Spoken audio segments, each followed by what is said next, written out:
Good evening guys, nursing recap channel में आपका हार्दिक स्वागत है। मैं हूं अक्षय शर्मा और मैंने एक सीरीज चालू की थी साइकेट्रिक के ऊपर, जिसमें मैंने आपको बताया था मैं पूरी साइकेट्रिक के बारे में आपको बताऊंगा। ठीक है, कौन कौन से डिसऑर्डर है, क्या है, वो सब मैं आपको बताऊंगा। ठीक है, तो जैसा कि हम पढ़ रहे थे क्लासिफिकेशन ऑफ मेंटल डिसऑर्डर, जिसमें मैंने आपको पिछली क्लास में बताया था कि बेस्ड ऑन ईटियोलॉजी हम मेंटल डिसऑर्डर को क्लासिफाई करते हैं। एक में ईटियोलॉजी नॉन होती है जिसको अपन कहते हैं ऑर्गेनिक ब्रेन डिसऑर्डर, और दूसरे में ईटियोलॉजी अननोन होती है जिनको अपन कहते हैं फंक्शनल डिसऑर्डर। ठीक है, तो पिछली क्लास में हमने ऑर्गेनिक ब्रेन डिसऑर्डर के बारे में बात की, जिसमें हमने डेलिरियम और डिमेंशिया के बारे में बताया था। ठीक है, आज हम पढ़ेंगे फंक्शनल डिसऑर्डर, जिसमें हम थोड़ा सा सिजोफ्रेनिया पढ़ेंगे, सिजोफ्रेनिया का ओवरव्यू होता क्या है। ठीक है, बाद में हम पूरा सिजोफ्रेनिया को अच्छे से डिस्कस करेंगे, और जितने भी मेंटल डिसऑर्डर है, कौन सी जो संस्था होती है, कौन सी जो ब्रांच होती है जो मेंटल डिसऑर्डर को क्लासिफाई करती है। ठीक है, तो वो हम जो ब्रांच है उसके बारे में डिस्कशन करेंगे। ठीक है, और कौन कौन से मेंटल डिसऑर्डर होते हैं अपने साइकेट्रिक में, वो पूरा अपन एक चार्ट के माध्यम से पढ़ेंगे। ठीक है, तो शुरू करते हैं फंक्शनल डिसऑर्डर के बारे में। ठीक है, तो जैसा कि मैंने बताया था, फंक्शनल डिसऑर्डर मतलब ईटियोलॉजी अननोन होती है। ठीक है, मतलब ईटियोलॉजी का पता नहीं पड़ता है, इसलिए अपन उसको लैब में इन्वेस्टिगेशन नहीं कर सकते।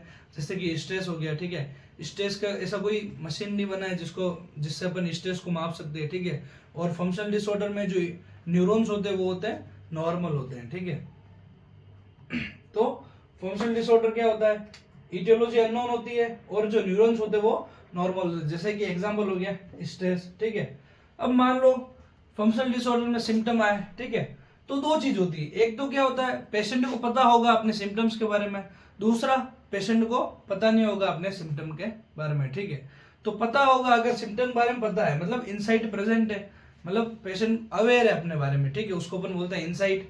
ठीक है, तो अगर इनसाइट प्रेजेंट है, पेशेंट को पता है अपनी डिजीज के बारे में। ठीक है, तो उसको अपन बोलते हैं न्यूरोटिक। ठीक है, जो मतलब जिस पेशेंट को पता है कि मेरे को ये डिजीज हो रही है, ठीक है, उनको अपन बोलते हैं न्यूरोटिक पेशेंट। ठीक है, और न्यूरोटिक होते हैं वो कोऑपरेटिव होते हैं। अब मान लो मेरे को मेरी डिजीज का पता है, हाँ भाई मेरे को जैसे लीवर की डिजीज हो रही है। ठीक है, तो मैं क्या करूंगा, इन्वेस्टिगेशन जाके कराऊंगा। ठीक है, इन्वेस्टिगेशन जाके करूंगा, मेरे को पता है लीवर की बायोप्सी करेंगे, यूएसजी वगैरह करेंगे जिसमें लीवर को देखेंगे। ठीक है, तो अगर मेरे को मेरी डिजीज का पता है तो मैं कोऑपरेटिव हूँ। ठीक है, कोऑपरेट करूंगा मैं सामने वाले को। ठीक है, अगर मान लो मेरे को पता ही नहीं है मेरी डिजीज के बारे में, मेरे शरीर में हो क्या रहा है। ठीक है, तो अगर कोई जांच करेगा मेरी तो मैं उससे जांच करवाऊंगा क्या, बिना कोई मतलब के। ठीक है, मैं और उस पर भड़क दूंगा, भाई तू क्या कर रहा है, सैंपल ले रहा है मेरे। ठीक है, तो एक होती है जिसमें इनसाइट प्रेजेंट होती है और एक होती है जिसमें इनसाइट एब्सेंट होती है। ठीक है, जो इनसाइट प्रेजेंट होते हैं उनको अपन न्यूरोटिक बोलते हैं, और ये कोऑपरेटिव होते हैं और ये थोड़ा हार्मफुल कम होते हैं पेशेंट। ठीक है,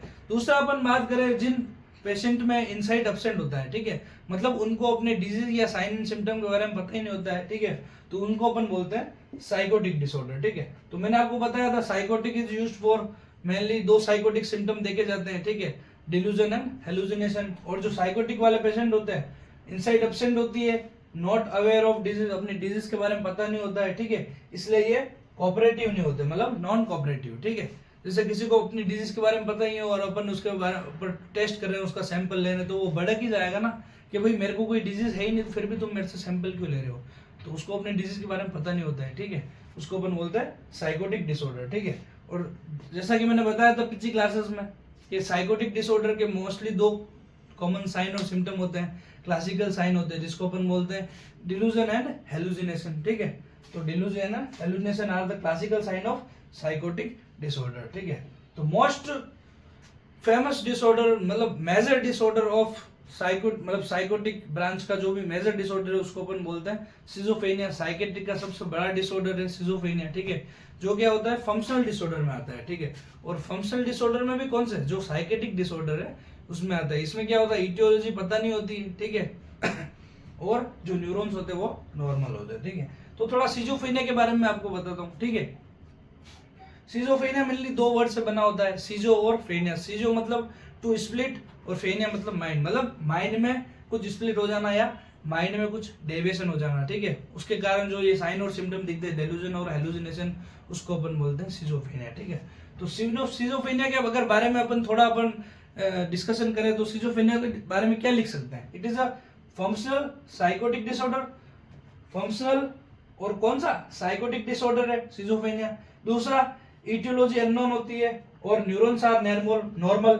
इटियोलॉजी अननोन है और न्यूरॉन्स आर नॉर्मल, ठीक है। और मोस्ट कॉमन जो साइन और सिम्टम इसमें देखे जाते हैं वो होते हैं डिल्यूजन और हेलुसिनेशन। और डिल्यूजन में भी कौन सा, डिल्यूजन ऑफ परसिक्यूशन, उसको ऐसा लगता है कि मतलब उसकी बीवी चीट वगैरह कर रही है, ठीक है, ठीक है। और दूसरा होता है हेलुसिनेशन, ठीक है। हेलुसिनेशन में भी कौन सा, ऑडिटरी वाला, ठीक है। ऑर्गेनिक ब्रेन डिसऑर्डर में क्या आते हैं, डिल्यूजन और हेलुसिनेशन आते हैं, लेकिन उसमें कौन सा हेलुसिनेशन आता है, विजुअल हेलुसिनेशन, ठीक है।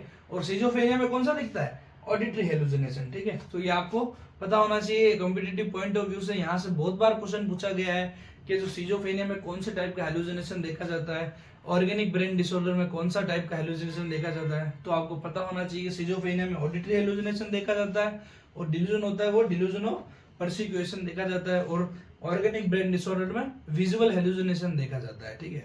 तो ये होता है थोड़ा सिजोफ्रेनिया के बारे में ओवरव्यू है, अपन आगे बहुत अच्छे से पढ़ेंगे, ठीक है। फिर अपन बात करते हैं न्यूरोटिक, ठीक है। तो न्यूरोटिक पेशेंट होते हैं वो कोऑपरेटिव होते हैं, ठीक है।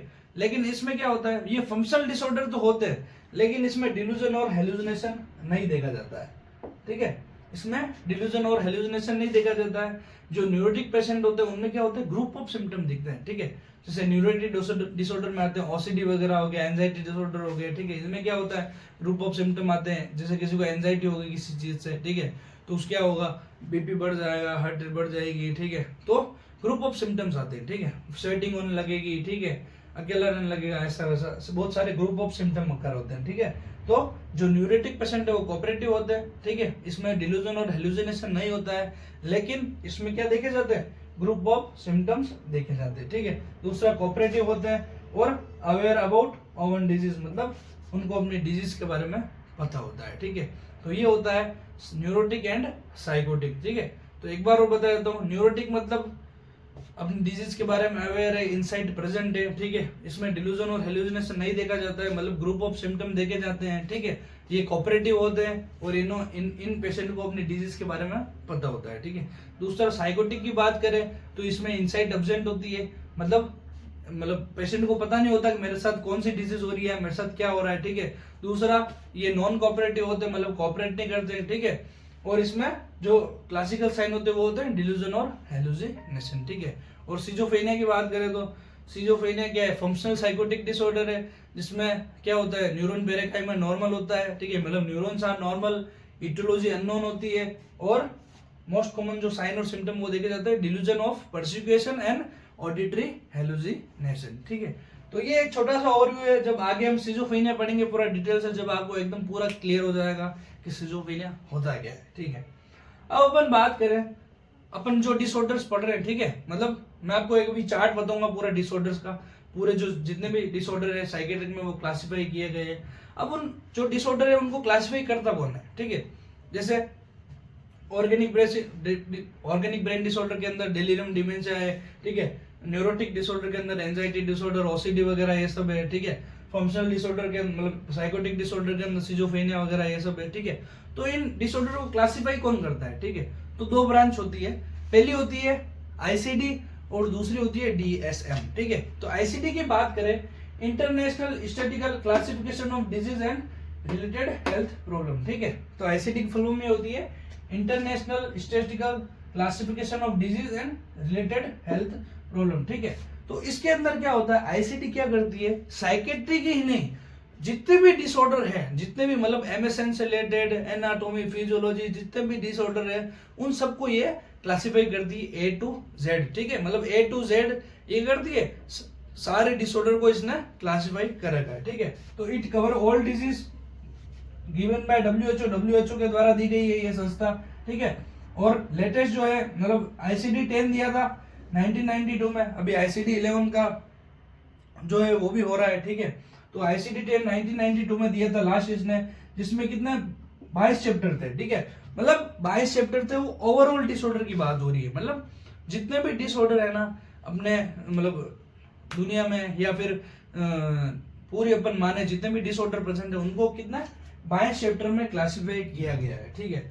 इट कवर ऑल डिजीज, और जो 22 चैप्टर में जो साइकेट्रिक का है वो 5th चैप्टर है, मतलब 22 चैप्टर में से जब साइकेट्रिक की बात करें, ठीक है, तो 5th चैप्टर है उसमें पूरा अपने साइकेट्रिक के सारे डिसऑर्डर दे रखे हैं, ठीक है। और अगर A to Z की बात करें तो जो साइकेट्रिक का जो क्लासिफिकेशन है वो F में दे रखा है, मतलब अगर कोई पूछे कि ए टू जेड में आईसीडी के अकॉर्डिंग कौन से जो अल्फाबेट में जो है साइकेट्रिक के डिसऑर्डर आते हैं, तो अपन एफ, जो एफ होता है, एफ डिनोट करता है साइकेट्रिक डिसऑर्डर। और 22 चैप्टर में से कौन सा चैप्टर होता है साइकेट्रिक का? 5वें चैप्टर में जितने भी साइकेट्रिक के डिसऑर्डर है वो सारे आईसीडी ने क्लासिफाई किए हुए हैं, ठीक है। तो आईसीडी क्या है? WHO के द्वारा दी गई थी, ठीक है। लेटेस्ट आईसीडी 10 जो 1992 में दिया गया था, ठीक है। और ये क्या करती है? ओवरऑल जितनी भी डिजीज है, साइकेट्रिक ही नहीं, साइकेट्रिक से लेकर कम्युनिकेबल डिजीज, ठीक है, एमएसएन की सारी डिजीज, उन सबको इसने क्लासिफाई किया गया 22 चैप्टर में, ठीक है। और 22 चैप्टर में से कौन सा अपने साइकेट्रिक का 5th चैप्टर है, उसमें पूरा साइकेट्रिक के डिसऑर्डर भर रखे हैं, ठीक है। और अगर ए टू जेड अल्फाबेट की बात करें तो साइकेट्रिक के जितने भी डिसऑर्डर है उनको एफ से डिनोट किया गया है, ठीक है। तो ये होता है ICD, international statistical classification of disease and related health problem, ठीक है। तो ये हो गई आईसीडी। दूसरा डीएसएम की बात करें तो डीएसएम की फुल फॉर्म क्या होती है? Diagnostic statistics manual of mental disorder, ठीक है। तो ये खाली मेंटल डिसऑर्डर को ही क्लासिफाई करती है। It given by American psychiatric association, ठीक है। ये मतलब it cover all mental disorder, ठीक है। मेंटल जितने भी डिसऑर्डर है उनको ये क्लासिफाई करती है, ठीक है। Given by American psychiatric association, जो अमेरिका की एक एसोसिएशन है साइकेट्रिक की, उसने इसको बनाया था, ठीक है। और इसके मेनली 5 भाग आ चुके हैं। अभी जो प्रेजेंट चल रहा है वो चल रहा है DSM 5, 4 पहले आ चुके हैं, ठीक है। तो अभी जो लेटेस्ट चल रहा है वो है DSM 5, ठीक है। तो diagnostic statistics manual of mental disorder, जो क्या करती है? सारे मेंटल डिसऑर्डर को, मतलब only focus on mental disorders, ठीक है। तो ये होती है आईसीडी और DSM, ठीक है। तो अब अपन बात करेंगे, मैंने जैसे बताया था मैं पूरा फ्लो चार्ट बताऊंगा कि कौन सा डिसऑर्डर किस में आता है, ठीक है। तो अब हम पढ़ेंगे फ्लो चार्ट के बारे में, ठीक है।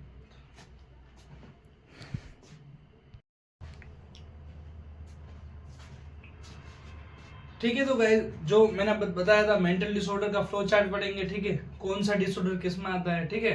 तो ये रहा फ्लो चार्ट, ठीक है। इस पे अपन बात करते हैं मेंटल डिसऑर्डर, ठीक है। तो मेंटल डिसऑर्डर मेनली या तो ऑर्गेनिक ब्रेन डिसऑर्डर होंगे, ठीक है, या फंक्शनल में डिवाइड होंगे, ठीक है। और फिर कुछ होते हैं जो अदर डिसऑर्डर होते हैं, ठीक है। तो ऑर्गेनिक ब्रेन डिसऑर्डर की बात करें तो उसमें आता है डिलीरियम एंड डिमेंशिया, ठीक है। ये अपन आगे अच्छे से डिटेल में पढ़ेंगे, ठीक है। दूसरा अपन बात करें फंक्शनल डिसऑर्डर की, ठीक है। तो फंक्शनल डिसऑर्डर में भी 2 आते हैं, इनसाइट प्रेजेंट है, ठीक है, तो न्यूरोटिक, और इनसाइट एब्सेंट है तो साइकोटिक। साइकोटिक में भी सिजोफ्रेनिया आता है, ठीक है। और इसमें भी यूं है कि अगर 24/7, ठीक है, मतलब 24 घंटे और 7 मतलब कंप्लीटली, मतलब पूरे दिन अगर साइकोटिक सिम्टम आ रहे हैं, ठीक है, तो उसको अपन बोलेंगे सिजोफ्रेनिया। और अगर एपिसोडिक सिम्टम आ रहे हैं, ठीक है, तो उसको अपन बोलते हैं मैनिया डिप्रेसिव डिसऑर्डर, ठीक है।